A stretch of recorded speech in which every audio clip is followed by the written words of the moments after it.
खरे वडगाव जे राम खाडेंचं गाव आहे त्यांची शहरचं माझं गाव आहे आणि आम्ही सगळे एका मतदारसंघातले आष्टी मतदारसंघातले। आम्ही आष्टी मतदारसंघामध्ये काम करत असताना आम्हाला ज्या पद्धतीने हे सगळ्या गोष्टी म्हणजे आम्हाला ज्या पद्धतीने आम्हाला फेस करायला लागतात त्या गोष्टीबद्दल मी सगळ्यात चर्चा करतो। हे सत्तेसाठी जे भस्मासुर आहे, सत्तेसाठी जे लालची आणि खुर्चीसाठी जे बसलेले भस्मासुर आहेत, ते महत्त्वाचं नाही। आता आम्हाला दोन मिनिट मला पूर्ण बोल तुम्हाला माहिती।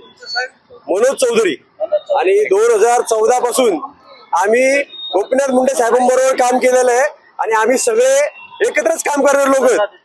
पण आम्ही काम करत असताना हे कशा पद्धतीने हे दबावाचं राजकारण आणि हल्ले करणं, हे हल्ले करण्याचा प्रकार आहे वारंवार आमच्यावर केला जातो। आणि मी जे आतापर्यंत आमदार सुरेश धस, आष्टी मतदारसंघाचे आमदार सुरेश धस हे आतापर्यंत सांगत होते ना की मी सांगतोय की गुंडाला जात नसते, वारंवार सांगतोय मी। आणि जो हल्ला केला ते आहेत राम सूर्यभान खाडे, त्यांच्यावर हल्ला केला, त्यांचं नाव आहे राम सूर्यभान खाडे आणि त्यांच्यावरती जीव घेणं हल्ला करायला आलाय। जो आतापर्यंत आमदार सूर्यधस सांगत होता ना की मी आष्टी मतदारसंघाचा कायवारी, बीड जिल्ह्याचा कायवारी म्हणून, त्याने फक्त आता समोर सांगावं SIT लावावी, CID लावावी आणि हा तपास सगळा CID मार्फत करावा। आणि ह्याच्यामध्ये सत्य घरात बसल्या 20 दिवस झाला सूर्यधस घरच्या बाहेर पडत नाही, का पडत नाही? आणि हे मागून जे हल्ले करायचं काम आहे ना, तरी फक्त जनतेला येऊन समोर सांगावं की हे कृत्य केलं कुणी। आणि याच्या मागे कारण फक्त एकच आहे की राम खाडेंनी त्यांची प्रकरण सगळी बाहेर काढायचं प्रकरण चालू आहे। आणि आताच काल स्टे एका गोष्टीमध्ये 2 गोष्टीमध्ये स्टे मिळालाय, फक्त एकमेव कारण आहे की राम खाडेंचा यांना जीव घ्यायचा आहे। आणि त्याचप्रमाणे एकट्या राम खाडे नाही, राम खाडे एकटेच नाही पण त्या ठिकाणी जेवढे लोक हे भस्मासूर जे संपवायला, म्हणजे भस्मासूरचे हे सत्तेची खुर्ची मागे बसले होते यांना संपवण्यासाठी जेवढे लोक प्रयत्न करा सगळ्यांना संपवण्यासाठी चौकशीची मागणी करतात तुम्ही? माझं स्पष्ट म्हणणं आहे की आमदार सुरेश धस SIT आणि CIDचं जे बालबोला महाराष्ट्रभर घेतलं होतं 100% माझी मी तुम्हाला गॅरंटी नाही, आमचं रोजचं तिथं वागणं आहे, आम्हाला रोजचं माहिती आहे। आमदार सुरेश धस आणि सुरेश धसच चौधरी साहेब, रात्री किती वाजता हल्ला झाला त्यांच्या सोबत होता का? काय घडलं होतं? किती लोक? आम्ही रोजचे दररोजचे सहकारी आहेत। रात्री तुम्ही त्यांच्या बरोबर नव्हतो पण आम्ही रोजचे सहकारी आहेत त्यांचे।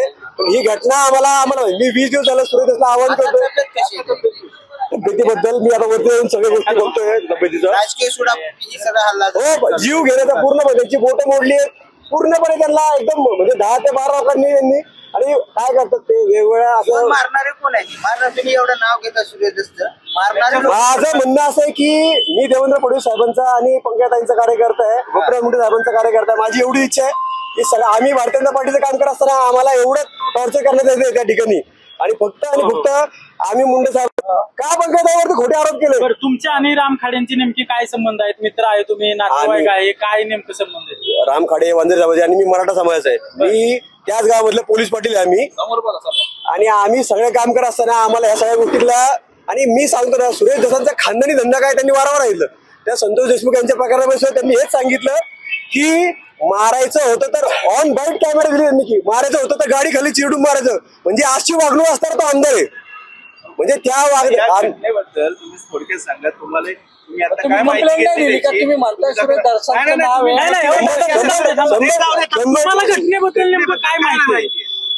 राम खाडे यांच्यावरती रात्री जीवघेणा हल्ला करण्यात आला। त्याच्यामध्ये गनी अब्दुल गनी होते सर, अजून 2-3 जण त्यांच्या गावातली होती आणि ते हॉटेलमध्ये बसले असताना त्यांच्यावर पाळत ठेवण्यात आली आणि पाळत ठेवून हा हल्ला करण्यात आला। आणि घरात बसून यांनी मस्तपैकी एक कृत्य रंगवलं आणि रंगवून यांनी मस्तपैकी त्यांच्यावरती हा सगळा प्लॅन करून त्यांचा जीव घेण्याचा प्रयत्न केलेला आहे।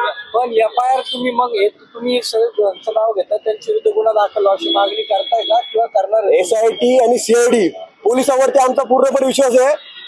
रश्मी शुक्ला मॅडम बसले DGP म्हणून, ते एकदम सविस्तर सगळं। आणि मी माझे रोजचे मेल चालू आहेत देवेंद्र फडणवीस साहेबांना, रोज प्रत्येक गोष्टीचा आढावा मी आष्टी मतदारसंघाचा देतो की काय चाललंय आष्टी मतदारसंघामध्ये।